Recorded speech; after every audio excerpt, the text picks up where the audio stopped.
और ब्रिटेन की रानी का आना ये आपके देश की राजनीतिक गुलामी का एक प्रतीक है। और शायद ये सच ही है। ब्रिटेन की रानी जब हिंदुस्तान में आई है, आप में से बहुत कम जानते हैं कि ब्रिटेन की रानी हिंदुस्तान की नागरिक है।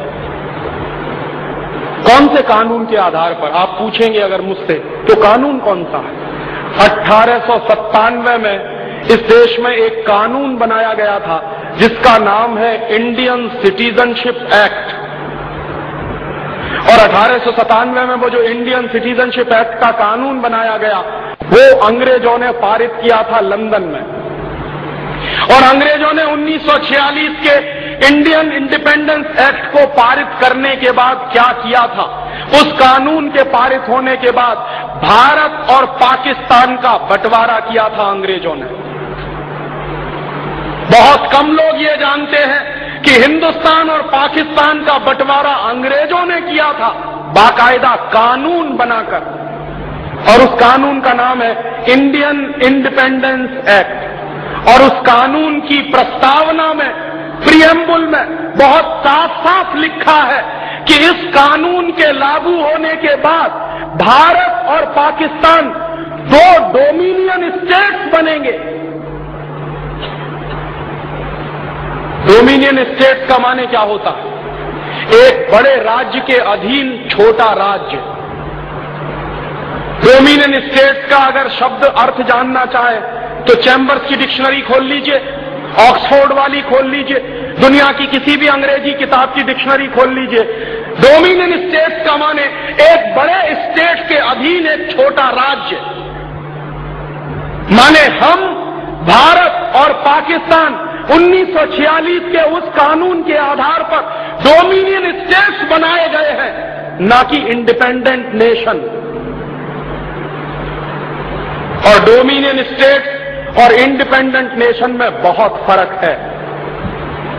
और हम डोमिनियन स्टेट्स हैं किसके? हिज हाईनेस माने यूनाइटेड किंगडम की रानी, उसके हैं हम डोमिनियन स्टेट्स।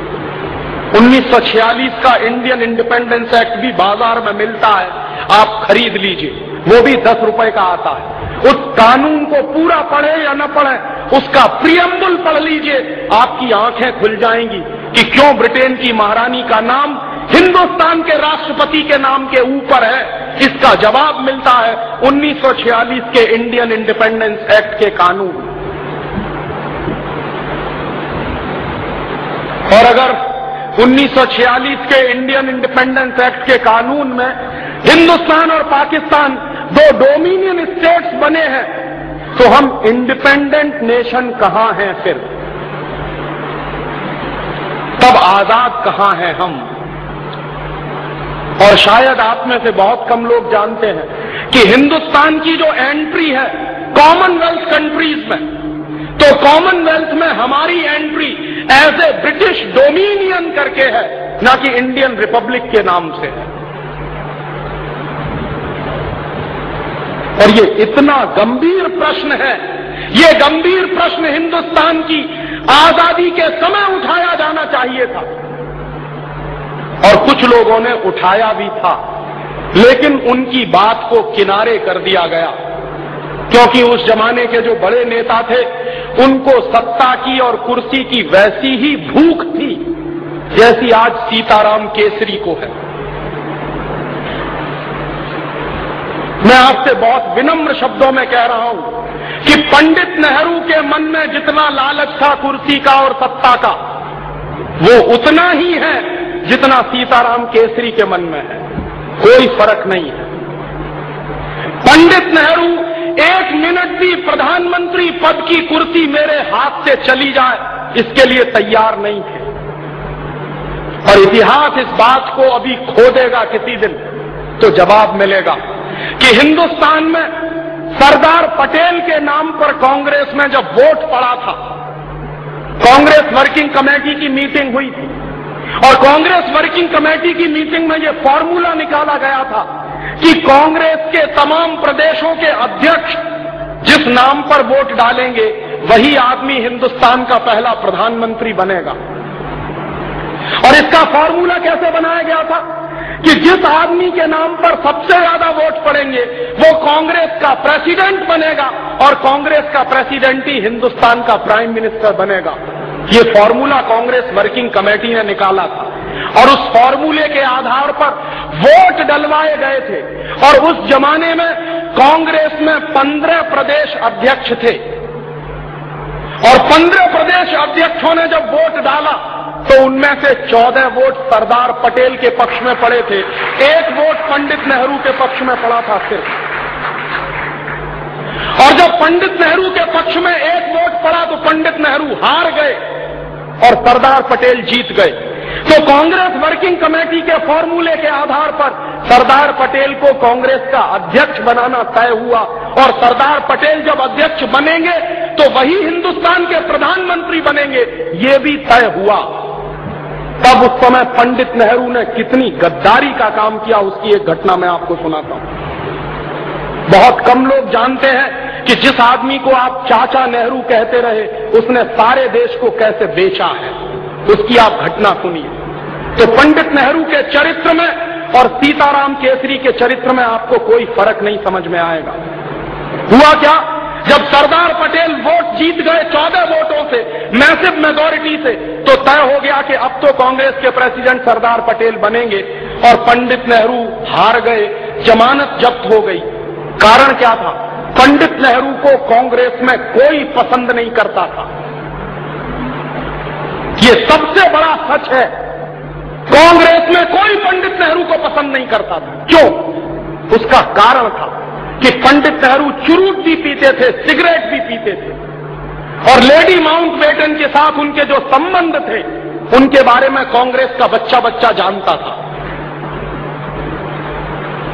नेहरू जैसा चरित्रहीन व्यक्ति इस देश में शायद ही कोई दूसरा होगा, ये मैं कह रहा हूं।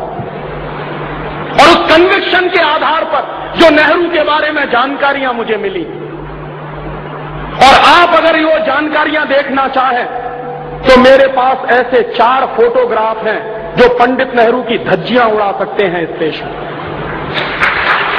उनमें से 2 फोटोग्राफ तो अभी छप चुके हैं। आपने अगर 15 अगस्त 1997 की इंडिया टुडे पढ़ी हो और नहीं पढ़ी हो तो जरूर खरीद लीजिए, कहीं से मिल जाए तो। उस 15 अगस्त 1997 की इंडिया टुडे में पंडित नेहरू के 2 फोटोग्राफ छपे हैं और उन दोनों फोटोग्राफ को देखने के बाद किसी भी शर्मदार आदमी की आंखें शर्म से नीचे झुक जाएंगी। वो उस आदमी के वो दृश्य हैं उसमें। कोई भी शर्मसार आदमी ये मानने को तैयार नहीं होगा कि ये हिंदुस्तान का पहला प्रधानमंत्री था। इसलिए कांग्रेस में पंडित नेहरू को कोई पसंद नहीं करता था, लेकिन पंडित नेहरू को सबसे ज्यादा पसंद करते थे अंग्रेज और लॉर्ड माउंटबेटन। लॉर्ड माउंटबेटन को तो बाकायदा भेजा गया था पंडित नेहरू को फंसाने के लिए और पंडित नेहरू उसमें फंसे थे। तो लॉर्ड माउंटबेटन और अंग्रेज पंडित नेहरू को पसंद करते थे। क्यों? क्योंकि पंडित नेहरू के बारे में सभी अंग्रेज ये कहा करते थे कि ये आदमी शरीर से हिंदुस्तानी है लेकिन इसकी आत्मा अंग्रेज है, इसलिए इसके हाथ में सत्ता दे दो तो कोई वादा नहीं है, अंग्रेजों का ही शासन इस देश में चलता रहेगा। इसलिए अंग्रेज पंडित नेहरू को पसंद करते थे और अंग्रेज चूंकि पंडित नेहरू को पसंद करते थे तो बाकायदा पंडित नेहरू की छवि अखबारों में बनाई गई थी मीडिया हाइप के आधार पर। इस देश के जननेता नहीं थे वो। जननेता होते तो क्यों 14 वोट सरदार पटेल के पक्ष में पड़े और क्यों एक ही वोट पंडित नेहरू के पक्ष में पड़ा? और जब पंडित नेहरू ने समझ लिया और देख लिया कि अब दाल गलने वाली नहीं है, मैं चुनाव भी हार गया हूं, कांग्रेस वर्किंग कमेटी में मेरी मेजॉरिटी भी नहीं रही है, तो पंडित नेहरू गए गांधी जी के पास। और ये गांधी जी के जीवन की सबसे ब्लंडर मिस्टेक मैं मानता हूं जो हुई। क्या किया? पंडित नेहरू गए बापू के पास और बापू को उन्होंने सीधे सीधे कहा कि बापू, अगर मैं हिंदुस्तान का प्रधानमंत्री नहीं बना तो मैं कांग्रेस को तोड़ दूंगा और अगर कांग्रेस टूट जाएगी तो अंग्रेज हिंदुस्तान से नहीं जाएंगे, फिर उनको ये बहाना मिल जाएगा कि कौन सी कांग्रेस को हम सत्ता दें। जो कांग्रेस पंडित नेहरू वाली है उसको सत्ता दें, या जो पंडित नेहरू के बाहर की कांग्रेस है उसको सत्ता दें। तो बापू पंडित नेहरू की इस ब्लैकमेलिंग के शिकार हुए और बापू ने पर्सनल चिट्ठी लिखी। वो पर्सनल चिट्ठी गांधी जी के रिकॉर्ड्स में है, आप चाहें तो देख सकते हैं। गांधी वांग्मय के 100 अंक हैं जो भारत सरकार ने छापे, और गांधी वांग्मय के 100 अंकों के जो लास्ट फेज के अंक हैं उनके आधार पर एक किताब छपी है जिसका नाम है पूर्ण आहुति, और प्यारे लाल जी ने वो किताब लिखी है। प्यारे लाल जी गांधी जी के सेक्रेटरी हुआ करते थे, तो प्यारे लाल जी ने पूर्ण आहुति में वो चिट्ठी छापी है जो गांधी जी ने पटेल को लिखी थी। क्या चिट्ठी है कि सरदार पटेल, मैं जानता हूं कि तुम जीत गए, लेकिन नेहरू को प्रधानमंत्री बनाना है, इसलिए मैं चाहता हूं कि तुम वापस ले लो अपना नाम। सरदार पटेल ने बापू से सीधे मिलकर कहा कि बापू, ये आपकी अगर अंतरात्मा है तो मैं तो हमेशा आपका सेवक रहा हूं, आप कहते हो तो मैं अपना नाम वापस ले लेता हूं। और सरदार पटेल ने इतनी दरियादिली दिखाई, गांधी जी ने उनसे यही कहा था कि नेहरू इस समय सत्ता के मद में अंधा हो गया है और कांग्रेस को तोड़ने की बात कर रहा है, और अगर इस समय कांग्रेस टूट गई तो अंग्रेज जाएंगे नहीं, उनको बहाना मिल जाएगा कि हिंदुस्तान में हम कौन सी कांग्रेस को सत्ता सौंपें, कौन सी कांग्रेस को ना दें। इसलिए अंग्रेजों को ये बहाना ना मिलने पाए, कांग्रेस ना टूटने पाए, तो मैं तुमसे अनुरोध कर रहा हूं कि तुम तुम्हारा नाम वापस ले लो।